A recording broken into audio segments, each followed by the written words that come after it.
আসসালামু আলাইকুম রহমতুল্লাহ। শামীম লার্নিংয়ের পক্ষ থেকে স্বাগত জানিয়ে আজকের পর্ব শুরু করছি। আজকে আমি পদার্থবিজ্ঞানের একটা গাণিতিক সমস্যার সমাধান করব। এই গাণিতিক সমস্যাটা রাজশাহী বোর্ডে 2022 সালে এসেছিল। সেই গাণিতিক সমস্যাটা আমরা আজকে সমাধান করব। আমরা গত ভিডিওতে গ নাম্বার যে উদ্দীপকের তথ্যের আলোকে ভূপৃষ্ঠে স্প্রিং ধ্রুবকে নির্ণয় করেছিলাম। আজকে আমরা এই ভিডিওতে উদ্দীপকের আলোকে মহাকাশে একদিনে ঘড়িটি কত সময় ধীরে চলবে গাণিতিকভাবে বিশ্লেষণ করে সেটার আজকে সমাধান করব। তো আমরা এখন সমাধানে চলে যাব। সমাধান ঘ। আমরা একটু এখানে আমাদের উদ্দীপকে দেওয়া আছে 2.45 কেজি ভরের দোলক ঘড়ির দণ্ডের কার্যকরী দৈর্ঘ্য 100 সেন্টিমিটার। ঘড়িটিকে 900 কিলোমিটার উচ্চতে নিয়ে যাওয়া হলো। এখানে পৃথিবীর ব্যাসার্ধ দেওয়া আছে 6000 কিলোমিটার, অভিকর্ষ ত্বরণ দেওয়া আছে 9.8 ও পাই সমান দেওয়া আছে 22/7। তাহলে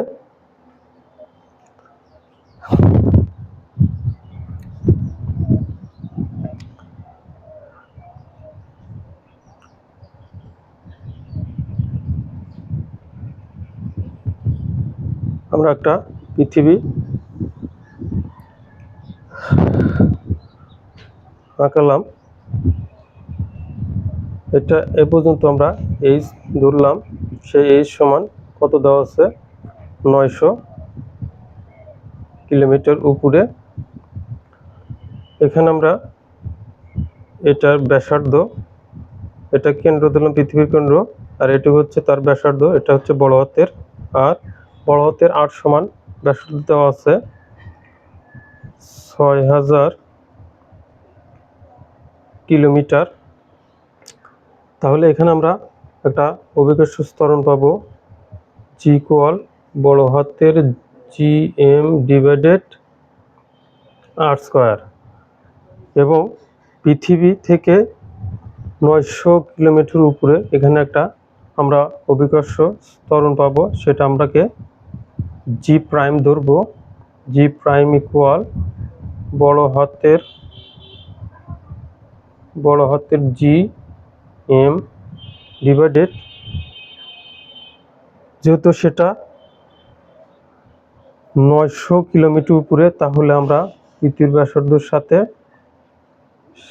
এইচকে যোগ করে দিয়ে তারপর স্কয়ার করে দেব। আমাদের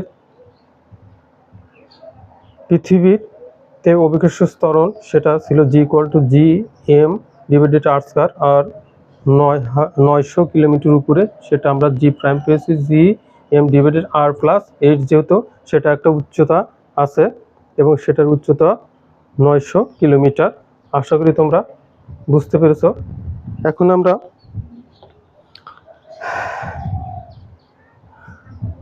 এই দুটা সমীকরণ নিয়ে আমরা সমাধান করব এই গাণিতিক সমস্যাটা। তাহলে এখন আমরা লিখব যে এখন আমরা পাই, তাহলে আমরা লিখব আমরা পাই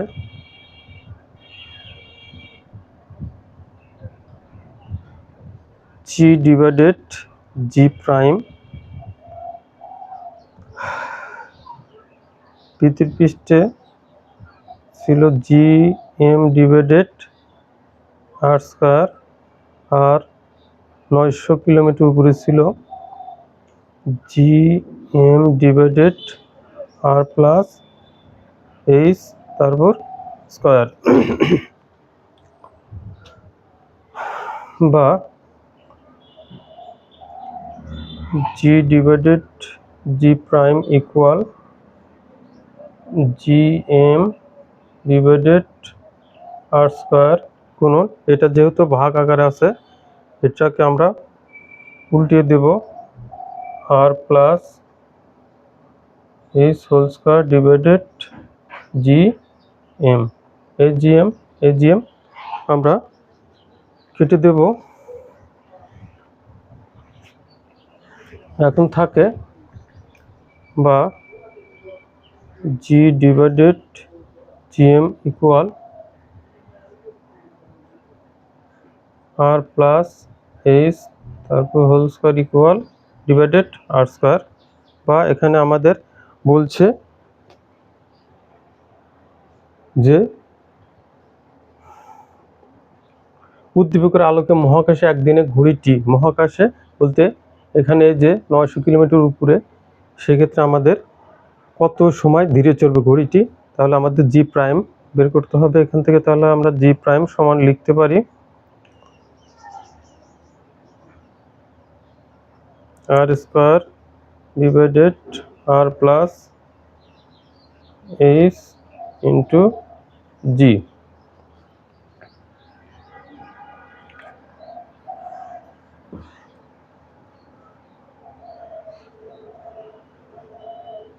বা জি প্রাইম ইকুয়াল আর ডিভাইডেড আর প্লাস এইচ হোল স্কোয়ার গুণন জি। এখন আমাদের কি কি দেওয়া আছে সেটা লিখবো এখানে। আর সমান দেওয়া আছে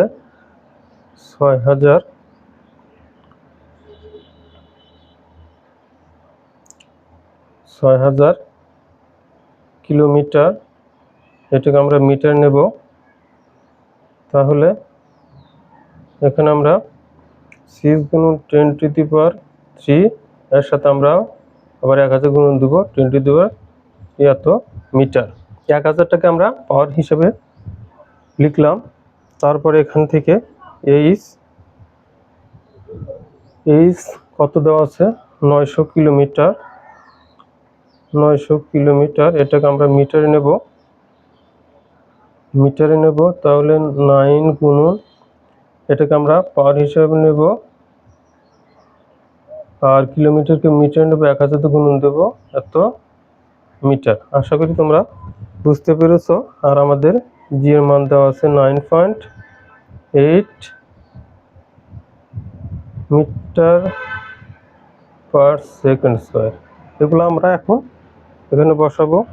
তাহলে বা জি প্রাইম ইকুয়াল 6 গুণন 10⁻⁶ আর 6 গুণন 10⁻⁶ যোগ এইচ এর মান দেওয়া আছে 9 গুণন 10⁵ স্কোয়ার, এর সাথে গুণন হবে 9.8 বা জি প্রাইম ইকুয়াল। এখন এটাকে আমরা ক্যালকুলেশন করলে পাবো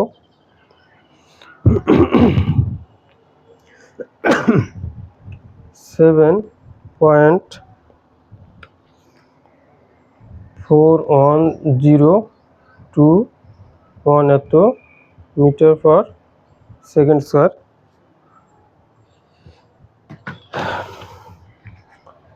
আশা করি তোমরা বুঝতে পেরেছ। এখন আমরা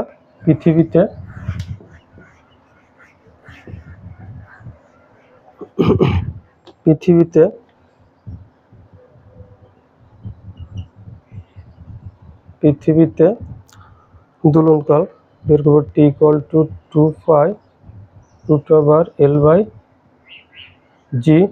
এখানে 2 গুণন 22/L সমান 1 ডিভাইডেড 9. আমাদের এখানে 9.8, এখান থেকে আমরা ক্যালকুলেশন করে পাবো 2.00789 এত সেকেন্ড। এটা আমাদের পৃথিবীতে দোলনকাল হবে। আর যদি আমরা 900 কিলোমিটার উপরে যাই, তাহলে 900 কিলোমিটার উপরে দোলনকাল টি ইকুয়াল 2π√L/g প্রাইম। তাহলে 2 গুণন 22/7 √L। আর আমরা জি প্রাইম পেয়েছি 7.410 এটা আমাদের জি প্রাইম ছিল। তাহলে এখান থেকে আমরা ক্যালকুলেশন করলে পাবো 2.3090 এইট এত সেকেন্ড আমরা 900 কিলোমিটার উপরে পাবো। আশা করি তোমরা সমাধানটা বুঝতে পেরেছো। এখন আমরা পৃথিবীতে 2 সেকেন্ডে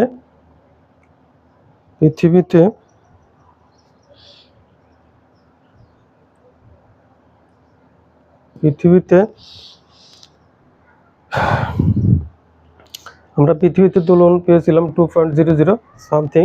তাহলে পৃথিবীতে 2 সেকেন্ডে দেয় একটি দোলন। তাহলে 1 সেকেন্ডে দেয় কম হবে এতটি দোলন। তাহলে আমাদের এখানে একদিন সমান আমরা জানি ৮৬,৪০০ সেকেন্ড। একদিন সমান ৮৬,৪০০ সেকেন্ড। একদিন হচ্ছে 24 ঘন্টা গুণন, এটাকে মিনিট নিতে হবে, তারপরে সেকেন্ডে এখানে গুণন করলে ৮৬,৪০০ সেকেন্ড পাওয়া যাবে। জাস্ট এখানে এটা বোঝানোর জন্য আমি এটা লিখলাম। তাহলে ৮৬,৪০০ সেকেন্ডে দেয় ৮৬,৪০০/2 সমান এখান থেকে আমরা পাবো ৪৩,২০০ এতটি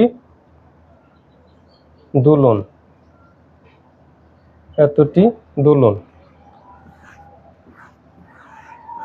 এখন হচ্ছে ৯০০ কিলোমিটার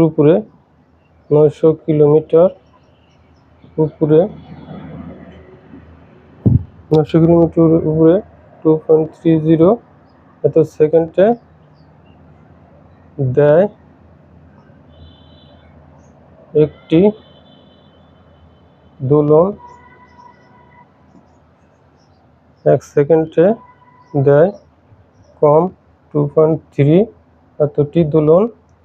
তারপরে ৮৬,৪০০টি দেয় ৮৬,৪০০/2 সমান এখান থেকে আমরা পাবো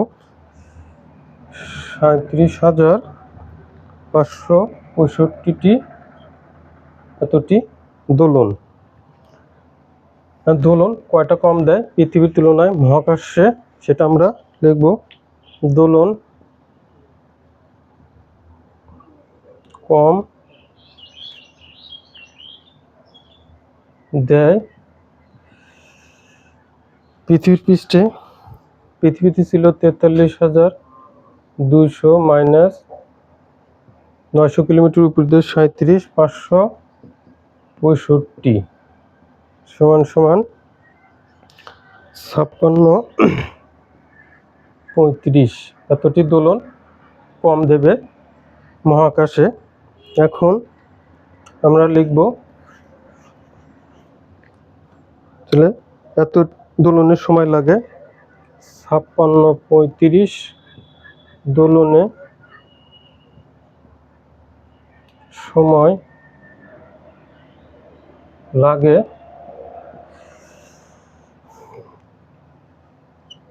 ৩৫ ৫৬ গুণন উপরে একটা দোলন দিতে, মহাকাশে একটা দোলন দিতে সময় লাগে এত সেকেন্ড, সমান সমান 12,960 সেকেন্ড সময় কম দিবে। 12,960। এখানে আমাদের বলেছে যে ঘড়িটি কত সময় ধীরে চলবে। উত্তর আমরা লিখব যে মহাকাশে 12,960 সেকেন্ড সময় কম দেবে, এটা আমাদের অ্যান্সার। আশা করি তোমরা সমাধানটা বুঝতে পেরেছো। ধন্যবাদ সবাইকে। আসসালামু আলাইকুম ওয়া রাহমাতুল্লাহ।